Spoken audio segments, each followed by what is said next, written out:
ایک راہب کی رہنمائی۔ ایک راہب اور لا مذہب کے درمیان دلیل خدا پر دلچسپ مکالمہ۔ آج سے ایک عرصہ قبل مغربی افریقہ میں شدید جنگ ہوئی تھی اور اس میں ہزاروں انسان قتل ہوئے۔ جنگ کے خاتمہ کے بعد ایک عیسائی راہب اپنے گرجا سے باہر نکلا تو اس نے ایک سپاہی کو شدید زخمی حالت میں پایا۔ وہ بہت مشکل سے اسے اپنے گرجا میں لے آیا اور اس کا علاج کرتا رہا۔ کافی عرصہ بعد وہ سپاہی تندرست ہو گیا اور راہب اس کے سامنے ہمیشہ اپنے مذہبی فرائض بجا لاتا تھا اور خدا کی حمد و ثنا اور عبادت کیا کرتا تھا۔ راہب کو امید تھی کہ زخمی بھی اسی کو دیکھ کر عبادت کرنے لگے گا، لیکن سپاہی پر اس کی عبادت کا کوئی اثر نہ ہوا۔ راہب نے سپاہی سے کہا کہ تم اپنے خدا کی عبادت کیوں نہیں کرتے جس نے تمہیں دوبارہ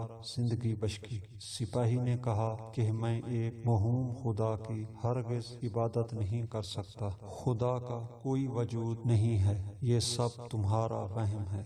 راہب نے سپاہی کے بات کو سنا اور خاموش ہو گیا، پھر اس موضوع پر کئی دن تک اس سے کوئی گفتگو نہ کی۔ ایک دن راہب سپاہی کو لے کر سیر و سیاحت کے لیے باہر نکلا۔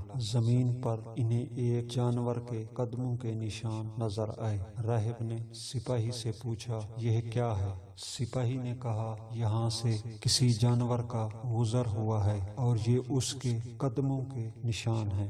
راہب نے کہا، مگر ہم نے تو کسی جانور کو نہیں دیکھا، ہم کیسے مان لیں کہ یہاں سے کسی جانور کا گزر ہوا ہے؟ سپاہی نے کہا، ہمارا دیکھنا ضروری نہیں ہے، قدموں کے نشان اس جانور کی دلیل ہیں۔ راہب نے کہا، اچھا یہ بتاؤ، جب تم نے جانور کو نہیں دیکھا، اس کے قدموں کے نشان کو دیکھ کر تم نے فیصلہ کر لیا کہ یہاں سے جانور کا گزر ہوا ہے، تو تم نے خدا کو بھی نہیں دیکھا، لیکن کیا خدا کی بنی ہوئی مخلوق کو بھی تم نے کبھی نہیں دیکھا؟ زمین، آسمان، سورج، چاند، آخر یہ بھی تو وجود خدا کی دلیل ہیں۔